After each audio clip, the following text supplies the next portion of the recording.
Hey everyone, Cody here. In this video, I'm going to be doing a quick breakdown of this whole setup, what you see right here. Today we are filming an Instagram story for my girlfriend's Instagram, and the product is this Roche-Posay or Leofoto, how they say it here in Taiwan.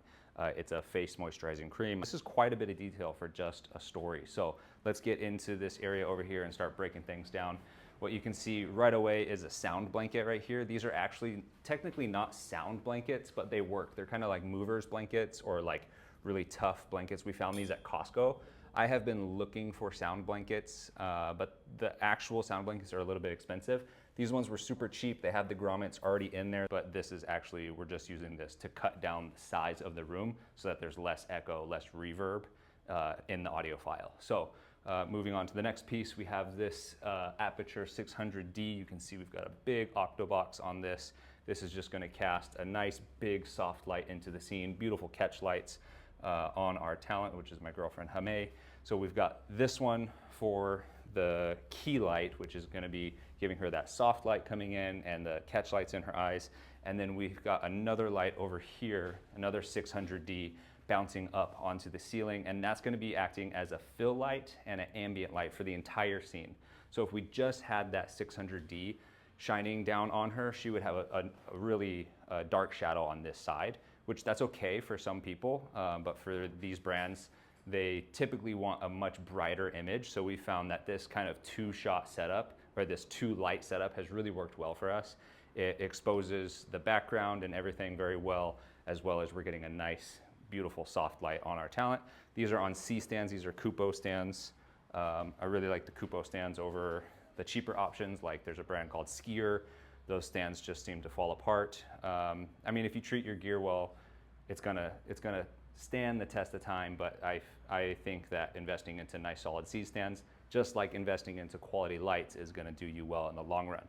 So before we come into here, I've got one thing to show you. You can see this little wireless monitor. The camera fell asleep. Let me wake that back up real quick. Okay, so the camera is back on. Now this is important right here, this little screen. This is a wireless receiver transceiver made by Hollyland. Whatever the camera sees is transmitted over onto this little screen right here. This can be held in a hand. This is not connected to it. So we have our manager here, so she's able to sit back here and watch the image rather than being in there over Hank's shoulder, over the cameraman's shoulder. So that just allows for hair and makeup. When our hair and makeup person is here, they can also watch the screen. We can also put this out to an iPad, which is a much larger screen, but typically for these smaller productions, we're just gonna use this little screen. This is enough. This just makes it so that there's less people in there actually filming. That takes a little bit of pressure off the cameraman, but more importantly, it takes pressure off of talent Hame, who's actually reading off of the teleprompter. So let's now go inside of the little video world here. You can see this negative fill board right here. This is acting also as just another layer of cutting down some audio. Sound blanket over here on C-stands. Again, cutting down that reverb as much as possible, making this sound like she's in a small room is going to make that audio sound nice and clean and tight. 全馆折扣，还有各种限量满额赠，跟大家分享我最爱的多荣安安心如意，这是超狂39折独家优惠组。Okay, so here is a quick breakdown of how we hid the microphone inside of Hame's outfit. Now, you can see my microphone is right here clipped onto my shirt, and that's fine because in this video it doesn't really matter if we can see the mic. But in this video, it's a promotional video for a product. We want it to look as professional as possible. So we hide the mic inside of the outfit, and you can see it's right here, just inside of her bra. And we're using some Ursa tape to tape the microphone just onto the inside of the clothing. And luckily, girls have breasts, and that creates a perfect little pocket to be able to put that little tiny lav microphone capsule on the inside. And then we route the microphone wire around her bra top here, and then we clip the transceiver right here onto the back. We're also recording internally into this DJI. This is the DJI Mic 1. There's so many microphone options for you now, but yeah, this is how we hide the microphone, and we're able to get much higher quality audio, very simple, very easy, right inside these outfits. Okay, so moving into the camera details, we've got a Canon R5. It's got a full body cage around it, and that is gonna make it so that we can mount this vertically, because again, we're filming for Instagram. So if I take this out, you can see right here, I'm able to put this into a 1/4 on the camera cage. If I didn't have this camera cage, I would have to figure out how to turn this sideways or get one of those L brackets. This is just another reason why you should have a camera cage when you're doing a little bit more of a higher level production like this. Then you can see coming out of this are a couple different wires and cables and stuff. This up here is the camera monitor, and this is connected with HDMI straight into the camera. That's gonna give us the image. Let me wake this camera back up. It keeps falling asleep. There we go.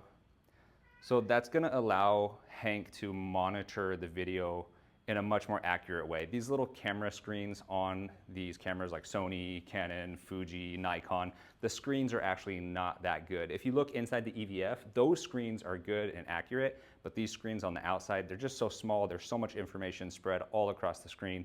So we always like to use a monitor because we're gonna get a much more accurate sense of what the image actually looks like, and we're actually able to use false color, focus peaking, those things on even a 5-inch monitor like this. It's just so much easier to actually see what you're getting rather than, I think I got it right, and then go over to the computer and you blow it up onto your nice 4K monitor or whatever, and then you see, oh, I was a little bit too exposed, or my autofocus was off. You know, there's so many things that can go into it. Okay, so next cable coming out of here is this DJI Mic 1, the version 1 of their dual channel wireless microphones. It's a great microphone. The only thing I don't like about that system is the cold shoe, where you actually stick it on there. This thing is, we've broken this piece. It's plastic. They fixed it in their version 2. So if you're looking into microphones and you don't want to step up into UHF yet, because that's quite the big investment, I would be looking at the DJI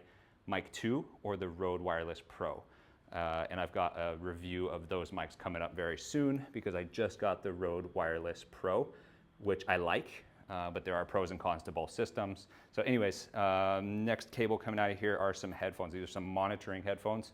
So we make sure that the audio is nice and tight because, of course, we want the video to look good, but it's very important to have good quality audio. So when the person clicks onto this ad or swipes through and sees this ad, if we have good video but bad audio, it's much more likely for them to just continue to swipe on through. If we have nice, crisp, clean audio on that video file that looks great, it's much more likely that they're gonna stick around and actually watch it. But you guys have probably heard the phrase, if you have bad video but good audio, people will watch it. If you have good video and terrible audio, people are just gonna scroll right on past. So I really emphasize the audio.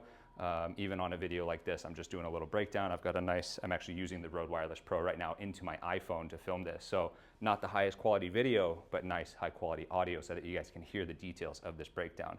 All right, moving forward into the front of this camera, that's everything here. So we got the monitor, the microphone, monitoring headphones. Nice studio tripod. This is very stable. This is a cheap one. This is the small rig. I'm not sure what the number is, but it's got not the best fluid head, but it does have a fluid head, and it does have a I can't remember what they're called, a ball leveling system right here. So pretty good value with this small rig setup. I don't like the small rig stuff as much anymore because I've noticed that the screws will start to come out and things. It's a good value, but I'm not crazy about it. I don't think I would buy another one of these. I think I would step up onto a nicer studio tripod, but it is pretty good. It was pretty cheap. So anyways, moving forward to the front, we're, I believe, on a 24-70. No, this is a 16 to 35 lens f2.8, but we're actually stopping this lens down for this video. I think we're stopping it down to f5, so we want things super detailed, super sharp. And now if we move to the front of this, Joey, you can stand here now.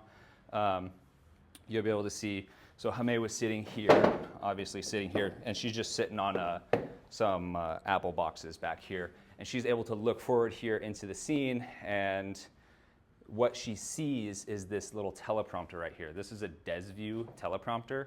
Again, super cheap option, but it works well, especially with smartphones and iPads. So this is the DesView smartphone tablet, the T3 telephone prompter. There's a little remote that you can use right here. This actually connects to your smartphone, so you're able to scroll up, scroll down, pause it, speed it up, slow it down, skip to the next page. There's quite a bit you can control with this little teleprompter. I think that they have since updated this version. We've used this a lot. I would recommend keeping the box because it's not the toughest built teleprompter, and there's a piece of glass in here. So the interesting thing about teleprompters is that there's a special piece of glass there because the camera can't, we don't want the camera to see anything. So that glass, I'm not sure exactly how it works, but there's a reflective surface so that the phone is there and the words go up, reflect off to that, and then the talent is able to look straight into the teleprompter, straight into the camera while they're able to read. So it looks a little bit more natural. So anyways, that's the teleprompter that we're using. And is there anything else to break down with this whole setup?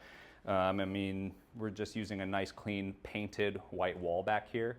And part of this clean look is overexposing this white a little bit so that it looks just nice and clean white. Let me know if you have any questions in the comments down below. If you have any questions about the gear that we're using, why we're using it, I'd be happy to make more videos for you guys. Let me know in the comments down below. All right, I'll see you in the next video.